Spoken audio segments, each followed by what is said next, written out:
আসসালামু আলাইকুম সবাইকে। জোর করে ভালোবাসা গল্পের 33 নম্বর ও শেষ পার্ট। তো এই গল্পটি যেহেতু শেষ, তাই ইনশাল্লাহ আগামীকাল নতুন গল্প আসবে। আশা করছি সে গল্পটি আপনাদের ভালো লাগবে। তো চলুন আর বেশি কথা না বলে গল্প শুরু করা যাক। রজনী বলল, কি আজে বাজে কথা বলছেন আপনি? উনি একটু আগে ভালো ছিলেন, কিছুক্ষণ আগে আমার কাছ থেকে এসেছেন, ওনার কিছু কিভাবে হবে? একটা ভালো মানুষ বাড়ি থেকে এসে নেই হয়ে গেল, মানুষ হাসপাতালে কেন আসে তাহলে? এখানে এসে যদি ফুরিয়ে যাবে তাহলে আমি ওনাকে পাঠাতামই না। ডাক্তারকে ডাকুন, বলুন ভালোভাবে দেখতে উনি সুস্থ হয়ে যাবেন। কেউ কোনো উত্তর দিল না। এই মুহূর্তে রজনীকে বলার মতো কিছুই নেই। চারপাশে মানুষ তাকিয়ে দেখছে রজনীকে। রজনী আবারও কাঁদতে কাঁদতে বলল, আপনি উঠুন, ওরা সব কি বাজে কথা বলছে দেখুন না। আপনি উঠুন, দেখুন আমি এসেছি, আপনার রজনীগন্ধা। আপনি কেন চুপ আছেন? ডাক্তার এসে রজনীকে বলল, আপনি শান্ত হন, এটাই জগতের নিয়ম, সবাইকে ছেড়ে যেতে হবে। রজনী ডাক্তারের দিকে তাকালো, মাথা ঠিক নেই তার। ডাক্তারের এপ্রনে খামচে ধরে বলল, ওনাকে ভালো করে দিন, ওনাকে ভালো করে দিতে হবে আপনাকে। আমার স্বামীকে ভালো করে দিন, আপনার দোহাই লাগে। আপনাকে ওনাকে সুস্থ করে দিতেই হবে। আমি কিছু শুনতে চাই না। ওনার কি মরার বয়স হয়েছে যে মরে যাবে? মানুষ 100 বছরও বাঁচে। ডাক্তারের মুখে কোনো ভাষা নেই। রজনীর মাথায় হাত বুলিয়ে বলল, আমাদের কারো হাতে জীবন দেওয়ার ক্ষমতা নেই মিসেস চৌধুরী, মৃত্যুর কোনো বয়সও নেই। আপনাকে কি বলবো আমি আসলেই জানি না। এই কঠিন বাস্তবতা আপনাকে মেনে নিতেই হবে।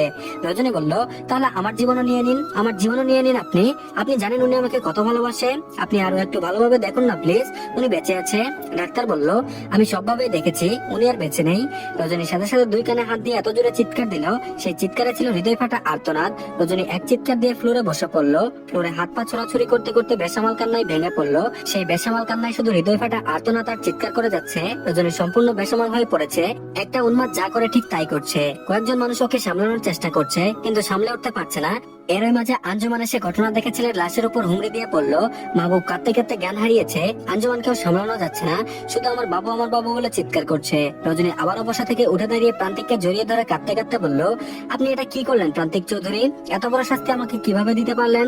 আমি কিভাবে বেঁচে থাকবো? আমার কি হবে এখন? আপনার তো জানাই হলো না আপনি বাবা হতে চলেছেন। আপনার সন্তানকে জন্মের আগে এতিম করে দিলেন। এত নিষ্ঠুর আপনি, একজন নিষ্ঠুর স্বামী আপনি। আমি আপনাকে ছাড়া এক মুহূর্ত এই পৃথিবীতে নিঃশ্বাস নিতে পারবো না। আমি মরে যাব। এভাবে একা করে যদি চলেই যাবেন তাহলে কেন আমাকে এত ভালোবাসলেন? আপনি জানেন না আপনি ছাড়া আমার কেউ নেই। আঞ্জুমান উঠে দাঁড়িয়ে রজনীকে জড়িয়ে ধরে বলল, আমার ছেলে এটা কি করলো মা? রজনী রজনী বলল, আপনার ছেলেকে বলুন আম্মা আমি মরে যাবো, সে ছাড়া আমি বাঁচবো না, আমার কষ্ট হচ্ছে, আমি আর নিঃশ্বাস নিতে পারছি না। আঞ্জুমান বলল, আমার বাবুর দায়িত্ব আমি তোমাকে দিয়েছিলাম, আমার বাবুকে তুমি বাঁচাতে পারলে না মা। রজনী বলল, আমি হেরে গিয়েছি আম্মা, ওনাকে ছাড়া এই পৃথিবীতে আমি এক সেকেন্ডও থাকবো না, আমি থাকতেও পারবো না আম্মা। বলে রজনী ছুটে গিয়ে ওয়ালে নিজের মাথা আঘাত শুরু করলো। রজনী তীব্র যন্ত্রণায় ছটফট করছে, কেউ সামলাতে পারছে না। রজনী আবারও প্রান্তিকের কাছে গেল, আবারও প্রান্তিককে জড়িয়ে ধরে বলল, আমি আপনাকে ভালোবাসি প্রান্তিক চৌধুরী, নিজের চেয়েও বেশি ভালোবাসি। আমাকে নিয়ে দেখা স্বপ্নের এক অংশ পূরণ না করে কোথায় হারিয়ে গেলেন আপনি? আপনি না বলেছিলেন আমরা একসাথে বৃদ্ধ হব? তাহলে কেন হারিয়ে গেলেন? প্লিজ আমায় ছেড়ে যাবেন না, আপনি ছাড়া কিচ্ছু নেই আমার। বলতে বলতে রজনী জ্ঞান হারালো। রাত 12টা বাজে। হসপিটালের কাজ শেষ করে প্রান্তিককে বাসায় আনা হলো। আঞ্জুমান মাহবুব কথা বলার শক্তি হারিয়ে ফেলেছে। একমাত্র ছেলের মৃত্যু কোনো বাবা মায়ের সামনে হওয়া মানে তাদের মৃত্যু যন্ত্রণা ভোগের সমান। রজনীকে অচেতন অবস্থায় গাড়ি থেকে নামানো হলো। প্রান্তিকের মৃত্যুর সংবাদে পুরো শহরের মানুষ ভিড় জমিয়েছে। প্রতিটা মানুষ রজনীর পাগলামি দেখে বলছে, এই মেয়েটাকে বাঁচানো যাবে না, এতটাও ভালোবাসা সম্ভব কাউকে? পরের দিন সকালে প্রান্তিকের লাশ দাফন শেষ করে সবাই যখন নিয়ে যাচ্ছিল, বাড়ির সবাই কাঁদলেও রজনী কাঁদছে না। সে এক নজরে তাকিয়ে আছে প্রান্তিকের দিকে, চোখ দিয়ে পানি ফেলে বলল, আমার ভালোবাসা এতটাও ঠুনকো নয় যে আপনাকে রেখে আমি বেশি দিন একা থাকবো। আমি আসবো আপনার কাছে, খুব শীঘ্রই আসবো। আমাদের দেখা হবে প্রিয় পুরুষ, আপনি ছাড়া অসম্পূর্ণ আমি। এই অসম্পূর্ণ জীবন নিয়ে বেঁচে থাকবো না আমি। আমি এখনো বেঁচে নেই। যে মুহূর্তে আপনার নিথর দেহটা দেখেছি, ওই মুহূর্তে আমার আত্মার মৃত্যু ঘটেছে, শুধু পড়ে আছে দেহটা। কেউ আর বলবে না তোমার নয়নের কাজল কালো চাহনি দেখে আমার নয়নে লাগিল নেশা। তারপর থেকে রজনী আর স্বাভাবিক আচরণ করেনি, কখনো ঠিকভাবে খায়নি, ঘুমায়নি। রজনীর মা বাবা ভাই গ্রাম ছেড়ে মেয়ের কাছে চলে এসেছে। রজনী যে কোনো মুহূর্তে খারাপ কিছু ঘটাতে পারে। রজনী মানসিক ভারসাম্যহীন একটা মানুষের মতো আচরণ করে, সবসময় একা একা প্রান্তিকের সাথে কথা বলে, কখনো খুব জোরে চিৎকার দিয়ে কেঁদে ওঠে, কখনো হাসে, কখনো একা একা রজনীগন্ধা ফুল হাতে নিয়ে প্রান্তিকের মতো কথা বলে। সবাই জানে রজনী ভয়ানক শক পেয়েছে। এটা কোনো ডাক্তার বা মানুষের কোনো সান্ত্বনামূলক কথা দিয়ে ঠিক করা যাবে না। বাসায় নিয়মিত ডাক্তার এসে দেখে যাচ্ছে, ডাক্তারও কিছু ঠিক করতে পারছে না। প্রিয়তা, আঞ্জুমান মাহবুব কেউ ভালো নেই। একটা সুখের পরিবার এক নিমিষেই সব রং হারালো। প্রিয়তা ঠিকভাবে ছেলের যত্ন করতে পারে না। অন্তর মা বাবাই ওদের সন্তানকে দেখাশোনা করে। সবাই সময়ের সাথে একটু একটু স্বাভাবিক হলেও স্বাভাবিক হতে পারেনি রজনী। আর একটা মানুষ আছে যে প্রতিনিয়ত প্রান্তিকের কবরের কাছে গিয়ে চোখের পানি ফেলে, সে হলো শ্রাবণ। সুখ বা শান্তি বলে কিছুই নেই শ্রাবণের জীবনে। প্রতিদিন বেশিরভাগ সময় সে প্রান্তিকের কবরের কাছে সময় কাটায়। প্রতিদিন সেদিন প্রান্তিকের কবরের কাছে গিয়ে ক্ষমা চাই, হাত জোর করে বলে, আপনার মৃত্যুর জন্য আমি দায়ী ভাই, আমাকে ক্ষমা করে দিন ভাই, আমাকে ক্ষমা করে দিন ভাই। সব হারিয়ে আজ আমি নিঃস্ব, একা আমি। যদি আমার হাতে কোনো ক্ষমতা থাকতো আমি আপনার জায়গায় থাকতাম, আপনাকে ভাবির কাছে পাঠিয়ে দিতাম। ভাবি ভালো নেই ভাই, আপনি ছাড়া ভাবি অনেক কষ্টে আছেন। দেখতে দেখতে কেটে গেল 6 বছর। শ্রাবণ চা বানাচ্ছে। আধো আধো ঘন্টা একটা বাচ্চা বলে উঠলো, পাপ্পা আমি দুধ চা খাবো। শ্রাবণ কিচেন থেকে আদর গলায় বলে উঠলো, বাচ্চাদের চা খেতে নেই বাবা। বাচ্চাটি বলল, আমি চা খাবো পাপ্পা, দুধ চা আর পাউরুটি খাবো। শ্রাবণ ট্রেতে করে দুধ চা আর পাউরুটি নিয়ে এলো। অদ্ভুত সুন্দর চেহারা একটি ছেলে বাচ্চা কার্টুন দেখছে। শ্রাবণ দেখে হেসে দিল। বাচ্চাটার চোখ দুটো শ্রাবণের মতো কটা হয়েছে, ধবধবে সাদা গায়ের রং। শ্রাবণ চায়ের কাপে পাউরুটি ভিজিয়ে বাচ্চাটার মুখে দিতে দিতে বলল, আজ তোমার স্কুলের প্রথম দিন, আমাকে কথা দিতে হবে প্রাণ। বাবা তুমি আজ থেকে মন দিয়ে পড়াশোনা করবে, কোনোদিন ধূমপান বা নেশা জাতীয় জিনিস ধরবে না। ছেলেটি বলল, আচ্ছা পাপ্পা। জানো পাপ্পা, বিকেলে খেলতে গেলে বলে তোর পাপ্পা অনেক ভালো। শ্রাবণ বলল, তোমার পাপ্পা সত্যি অনেক ভালো ছিলেন, সাথে তোমার মাম্মিও। যাও মাম্মির কাছে গিয়ে দোয়া নিয়ে এসো। বাচ্চাটা ডিভান থেকে উঠে রজনী আর প্রান্তিকের ছবির কাছে গেল। রোজ 3 বেলা করে ছবির দিকে তাকিয়ে থাকে। ছবির দিকে তাকিয়ে বলল, মাম্মির সাথে তোমার কোনো ছবি নেই কেন? সব ছবি আপন পাপ্পার সাথে কেন? শ্রাবণ প্রাণকে কুলে তুলে বলল, তুমি রোজ তোমার মাম্মি আর পাপ্পার জন্য দোয়া করবে বাবা, ওরা তোমাকে অনেক ভালোবাসে, আমার চেয়েও বেশি ভালোবাসে। দেখো তোমার মাম্মি কত সুন্দর ছিল, তোমার পাপ্পা কত সুন্দর ছিল, উনি তোমার আপন পাপ্পা। প্রাণ বলল, আর তুমি? শ্রাবণ বলল, আমিও তোমার আপন পাপ্পা। শ্রাবণ বাচ্চাটাকে অত ডিটেলস বলে না, বাচ্চা ছেলেটার ব্রেনে অত প্রেশার সৃষ্টি করে না। প্রিয়তা স্কুলের গেটে দাঁড়িয়েছে তার ছেলের হাত ধরে। শ্রাবণ প্রাণকে নিয়ে স্কুলের সামনে গেল। প্রিয়তার মুখোমুখি হলো, কিন্তু শ্রাবণ প্রিয়তার মুখের দিকে তাকালো না। শ্রাবণ আজও প্রিয়তার মুখের দিকে তাকাতে পারে না। শ্রাবণের ভালোবাসা একটুও কমেনি, আজও সেই প্রথম দিনের মতো আছে প্রিয়তার প্রতি। প্রিয়তা বলে গিয়েছে শ্রাবণকে, মনের কোণে কোথাও শ্রাবণের নাম আছে কিনা কে জানে।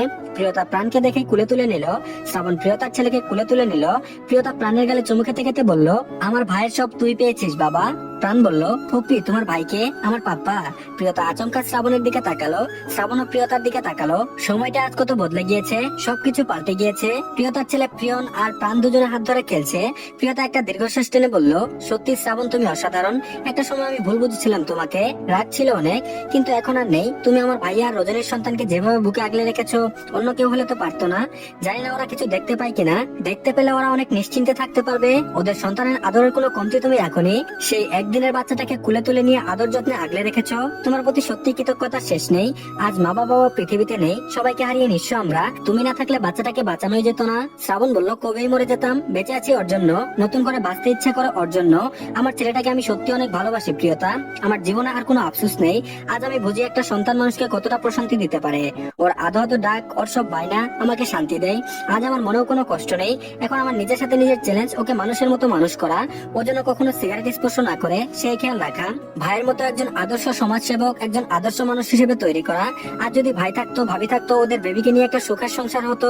আমার চোখের সামনে ওদের সুখের সংসারটা সবসময় ভাসে। প্রিয়তা চোখে পানি ফেলে বলল, রজনীর ভাইয়া জানতেও পারলো না ওদের ফুটফুটে একটা মিষ্টি বেবি আছে।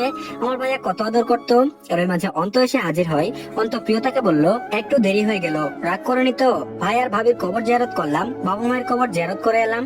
প্রিয়তা বলল, তুমি এই কাজটা কখনো ভুল করো না দেখি। অন্ত বলল, শুধু কি আমি, সাথে শ্রাবণও? তোমার চোখে পানি কেন প্রিয়তা? প্রিয়তা বলল, ভাইয়ের জন্য রজনীর জন্য খারাপ লাগছে। অন্ত বলল, আমাদের প্রাণের মাঝেই তো ভাইয়া আছে। ও ফুলবাগানে যখন দৌড়াদৌড়ি করে মনে হয় ভাই ঘোরাঘুরি করছে। এই বয়স থেকে ফুল ছিঁড়তে দেয় না কাউকে, বইয়ের কিছু পড়তে পারে না তাও বই নিয়ে বসে থাকে। ভাইয়ের সব গুণ পেয়েছে। প্রিয়তা ছেলের সাথে একই স্কুলে ভর্তি করা হলো প্রাণকে। বাইরে এসে প্রিয়তা আবারও কান্নায় ভেঙে পড়লো।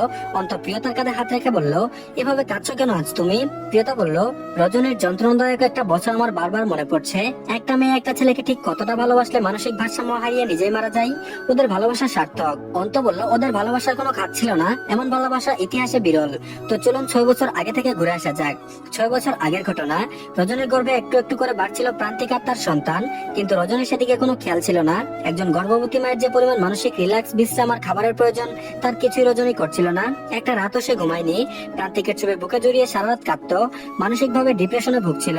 দমবন্ধ একটা কষ্ট হচ্ছিল, প্রতিনিয়ত শ্বাসকষ্ট হচ্ছিল। সারাক্ষণ তার কানে প্রান্তিকের আদুরে ডাকগুলো বাজতে থাকতো। কান চেপে ধরে রাখতো, সহ্য করতে পারছিল না কিছুই। আমার রজনীগন্ধা, আমার ফুলবাগানের একমাত্র ফুল, আমার সুইটহার্টের কথাগুলো রজনীর মস্তিষ্ক এলোমেলো করে দিচ্ছিল। বেঁচে থেকে ভয়ানক যন্ত্রণা ভোগ করছিল সে।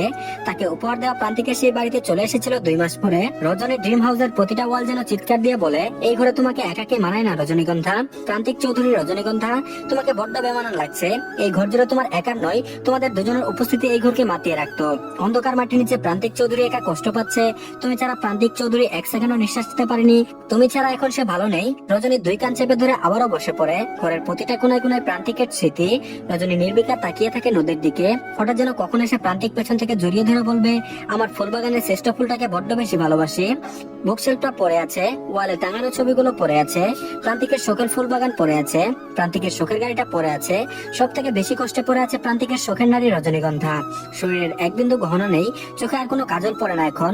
একটা সাদা শাড়ি গায়ে সারাদিন গুটি মেরে শুয়ে থাকে। মস্তিষ্কে ভয়াবহ যন্ত্রণা হয়। প্রেগনেন্সিতে রজনীর অবস্থা খুব একটা ভালো নয়। অতিরিক্ত দুশ্চিন্তা, মানসিক অশান্তি, চোখের নিচে কালি পড়েছে, শুকিয়ে কাঠ হয়ে গিয়েছে। যে চোখের ভয়ঙ্কর সুন্দর মায়ে প্রান্তিক চৌধুরী পড়েছিল, সেই চোখে আজ কোনো মায়া নেই, আছে শুধুই অশ্রু। চেহারার সেই মাধুর্যতা নেই, টলমলে মেয়েটার গায়ে এক ফোঁটা মাংস নেই। এভাবেই কেটে গেল 9 মাস। রজনীর হঠাৎ খিঁচুনি শুরু হলো, দ্রুত ডাক্তারের কাছে নেওয়া হলো। একলামশিয়া শুরু হলো রজনীর। হাই প্রেশারের জন্য একলামশিয়া শুরু হলো।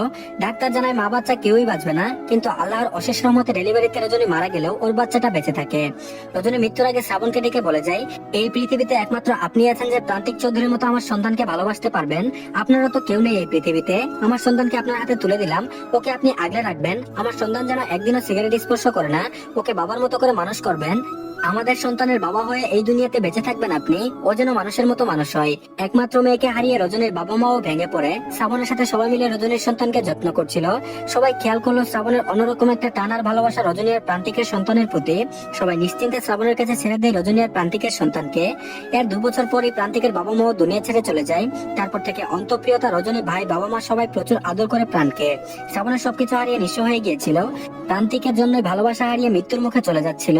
রজনী আবার নতুন করে একটা পবিত্র প্রাণ শ্রাবণের হাতে তুলে দিয়ে নতুন ভালোবাসায় বাঁচতে শেখায়। শ্রাবণ কোনোদিনও বিয়ে করবে না, আর তার জীবনের একটা লক্ষ্য তার ছেলেকে মানুষের মতো মানুষ করবে। তো ধন্যবাদ সবাইকে। এই গল্পটি এই সাথে শেষ হয়ে গেল। কেমন লেগেছে গল্পটি আপনারা জানাবেন। আর ইনশাল্লাহ আগামীকাল নতুন গল্প আসবে। তো আশা করছি আপনাদের কাছে নতুন গল্পটাও ভালো লাগবে। তো ধন্যবাদ সবাইকে, ভালো থাকবেন সবাই। আল্লাহ হাফেজ। আর সবাই চ্যানেলটিকে সাবস্ক্রাইব করে দিন।